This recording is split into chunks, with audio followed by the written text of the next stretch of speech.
கிறிஸ்துவுக்குள் பிரியமானவர்களே, இன்றைய தினத்தில் நாம் தியானிக்க இருக்கும் வேத வசனம் சங்கீதம் 27வது அதிகாரம் 14வது வசனம். கர்த்தருக்கு காத்திரு, அவர் உன் இருதயத்தை ஸ்திரப்படுத்துவார். திடமனதாயிருந்து கர்த்தருக்கே காத்திரு. இதில் நாம் முக்கியமாக தியானிக்க இருக்கின்ற சில காரியங்களை நான் இன்று உங்களோடு பகிர்ந்து கொள்ள ஆசைப்படுகின்றேன். காத்திருப்பது என்பது அநேகருக்கு மிக கடினமான ஒரு காரியமாக இருக்கலாம். ஆனால் கர்த்தருடைய வாக்கு தத்தத்தின்படி நீ கர்த்தருக்கு காத்திருக்கும் பொழுது நாம் ஸ்திரப்படுத்தப்படுகின்ற ஒரு நிலையை அடைகின்றோம். அவர் உன் இருதயத்தை ஸ்திரப்படுத்துவார். திடமனதாயிருந்து கர்த்தருக்கே காத்திரு. சில நேரங்களிலே நாம் வலிமை இழந்தவர்களா இருக்கும். கர்த்தருக்கு காத்திருக்கும் பொழுது பொறுமை இழந்தவர்களாக கூட நாம் செயல்படுவது உண்டு. ஆனால் நாம் தொடர்ந்து அந்த செயல்பாடுகளில் ஈடுபடும் பொழுது தேவனின் வாக்குத்தத்தம் நிறைவேறும் வரை நாம் காத்திருக்கும் பொழுது இந்த விசுவாசத்தின் சோதனையை மேற்கொண்டு ஒரு மன தைரியத்தையும் வலிமையையும் நாம் பெற்றுக்கொண்டு பலப்படும் பொழுது நாம் எதிர்பார்த்த முடிவை கர்த்தர் நமக்கு உண்டு பண்ணுகிறது இருக்கிறார். காத்திருப்பது நமக்கு வலிமையை கொடுக்கின்ற ஒரு காரியமா இருக்கின்றது, தைரியத்தை. நிறைய நேரங்களில் நம்ம காத்திருக்கும் பொழுது சோர்வு அடைந்தவர்களா இது நடக்குமோ நடக்காதோ என்கின்ற சூழல்கள் இருக்குமானால் நிச்சயமாகவே கர்த்தர் செய்வார் என்ற விசுவாசத்தை நாம் சோதிக்கின்ற நிலையாக கர்த்தருக்கு காத்திருக்கின்ற இடத்திலே நாம் ஒவ்வொரு நாளும் தெரிந்து கொள்ள வேண்டும். அதற்காக பிரயாசப்படுகிறவர்களாகவும் நாம் காணப்பட வேண்டும். எந்த சிரமம் வந்தாலும், எப்படிப்பட்ட பிரச்சனைகள் வந்தாலும் நமக்கு ஒரு பதட்டம் இருக்கும்.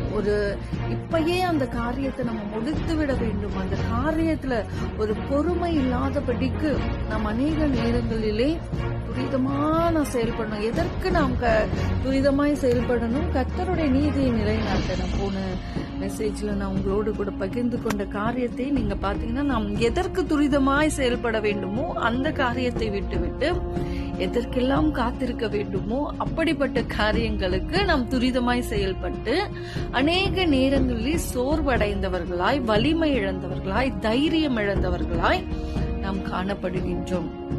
ஆனால் சங்கீதக்காரர் தாவீது இப்படியாய் சொல்லுகிறார், கர்த்தருக்கு காத்திரு, அவர் உன் இருதயத்தை ஸ்திரப்படுத்துவார். கர்த்தருக்கு காத்திருக்கும் பொழுது நம்ம நினைக்கிறோம், நின்றுட்டு இருக்கிறோம், உட்கார்ந்துட்டு இருக்கிறோம், அழுதுட்டு இருக்கிறோம், இதுதான் காத்திருப்பு என்று.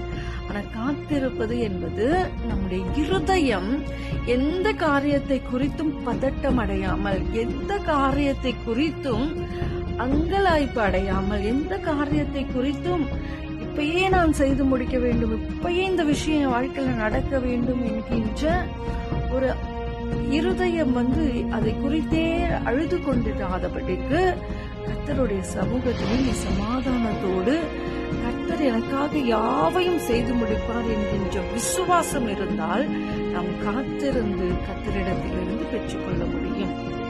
அதற்கு முதலாவது அறிகுறி உன் இருதயம் ஸ்திரப்பட்டு இருக்க வேண்டும். ஸ்திரப்படுதல் என்றால் உறுதிப்பட்டு இருக்க வேண்டும். நிறைய பேருடைய இருதயம் அங்கலாய்த்து கொண்டிருக்கும், அப்படியே அலைப்பாயும், ஐயோ அடுத்து என்ன நடக்க போகிறதோ, ஒரு பதட்ட நிலையில அநேக காரியங்களை நாம் செய்யும் பொழுது அந்த காரியங்கள் இருக்கிற காரியத்தை விட ரொம்ப பெஸ்டா மாறிடும். ஆனால் நீங்கள் கர்த்தருடைய சமூகத்தை நாடி சென்றீர்கள் என்றால், கர்த்தருடைய சமூகத்திலே அழுது, கர்த்தாவே இப்படிப்பட்ட காரியத்திற்கு நான் என்ன செய்ய வேண்டும், எப்படிப்பட்ட சொல்யூஷன் வரும்னு எனக்கு தெரியாது, but lord I am waiting in your presence, I will be waiting in your presence என்று சொல்லி கர்த்தருடைய சமூகத்திலே நான் உமக்காக எப்பொழுதும் காத்திருப்பேன், நான் காத்திருக்கின்றேன் என்று கர்த்தரிடத்துல நம்ம உறுதிப்பட்டவர்களாக நாம் காத்திருக்கும் பொழுது நிச்சயமாகவே வேதம் சொல்லுகிறது, உன்னை ஸ்திரப்படுத்துவார், திடமனதாயிருந்து கர்த்தருக்கே தொடர்ந்து காத்திரு என்று.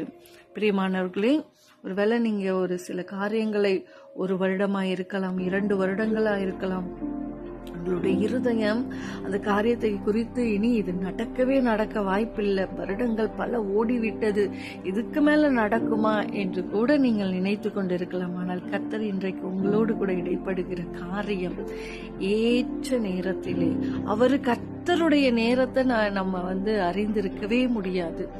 உன் நினைவுகள் என் நினைவுகள் அல்ல என்று வேதம் சொல்கிறது. நம்ம நினைத்திருக்கிறபடி கர்த்தர் எந்த காரியங்களையும் செய்து முடிப்பார் என்று நம்ம எதிர்பார்க்காம கர்த்தருடைய சமூகத்திலே நீ எதிர்பார்த்திருக்கிற முடிவை உண்டு பண்ணுகிற தேவன், ஆனால் அதற்கான நேரம் கர்த்தரால் குறிக்கப்பட்டது என்பதை நாம் மறந்துவிடக் கூடாது. நம்முடைய நேரத்துல நாளைக்கே எனக்கு இந்த காரியம் நடந்து விட வேண்டும் என்று நம்ம பிடிவாதமா இருப்போம்னாக்கா நிச்சயமா அந்த பிடிவாதத்திலிருந்து நீங்க விலகி கர்த்தருடைய சமூகத்துல காத்திருந்து, ஆண்டவரே உங்க நேரத்துல இந்த காரியம் நடக்கட்டும், ஏற்ற நேரத்துல என் கர்த்தர் இதை செய்து முடிங்க. ஏன்னா கர்த்தருடைய நேரத்துல அது நடந்ததுன்னா நிச்சயமாகவே அது சரியான முறையிலே நடந்து அது எல்லா சூழல்களையும் இலகுவாய் மாற்றும். ஒருவேளை நம்ம ஹரிபரின்னு சொல்லி நம்ம ஆண்டவர்கிட்ட கேட்டு அழுது புலம்பி, ஆண்டவரே எனக்கு இப்படியே செஞ்சிருங்கன்னு சொல்லி நீ கேட்கும் பொழுது ஒருவேளை கர்த்தர் இரக்கமாய் அதை செய்தால் அது ஏற்ற காலத்திலே அது நிறைவேறாதபடினால் அது உனக்கு நீண்ட நாட்கள் ஒரு சமாதானத்தை உண்டு பண்ணாது. அந்த நேரத்துக்கு உனக்கு கிடைத்த ஒரு சமாதானம் கிடைக்குமே தவிர கர்த்தர் ஒரு முடிவை உண்டு பண்ணி அந்த சமாதானம் அது நித்திய சமாதானமா இருக்க வேண்டும் என்பதுதான் கர்த்தருடைய விருப்பம். அதற்கு நம்ம ஒப்பு கொடுப்போம், கர்த்தருடைய சமூகத்திலே காத்திருப்போம். நிச்சயமாக உங்களுடைய காத்திருப்பிற்கேற்றது போல கர்த்தர் ஏற்ற நேரத்திலே ஏற்ற காரியங்களை செய்து முடிப்பார். பிரியமானவர்களே, நாம் ஜெபிப்போம். பரிசுத்தமுள்ள நல்ல தகப்பனே, இந்த நாளிலே கர்த்தருடைய சமூகத்திலே காத்திருக்க என் இருதயத்தை கர்த்தர் ஸ்திரப்படுத்துவீராக. ஆண்டவரே, நான் திட்டமானதாயிருந்து கர்த்தருடைய சமூகத்திலே காத்திருந்து காரியங்கள் எல்லாம் ஏற்ற காலத்திலே அது நிறைவேறி முடியும் வரைக்கும் நான் சமூகத்திலே காத்திருக்க, ஒரு கழுகு ஆண்டவரே கண்மலையிலே காத்திருப்பது போல அதற்கு ஏற்ற நாள்ல அந்த சிறகை அடித்து பறக்க ஆண்டவரே அதற்கு ஏற்ற காலம் வரும் வரைக்கும் அது ஆண்டவரே எல்லா அவமானங்கள், நிந்தைகள், வலிகள், வேதனைகளையும் சகித்து அந்த கண்மலையினை ஆண்டவரே கர்த்தாவே மறைவிலே மறைந்து அடங்கி இருப்பது போல கர்த்தருடைய சமூகத்திலே நாங்கள் காத்திருந்து ஏற்ற காலத்திலே நாங்கள் சிறகை அடித்து உயரை பறக்க கர்த்தர் எங்களுக்கு உதவி செய்கிறாச்சா. அந்த கரத்தில் ஒப்புக் கொடுக்க எல்லா துதிகன மகிமையும் கர்த்தர் ஒருவருக்கே செலுத்துகிறேன். இயேசுவின் நாமத்தினால்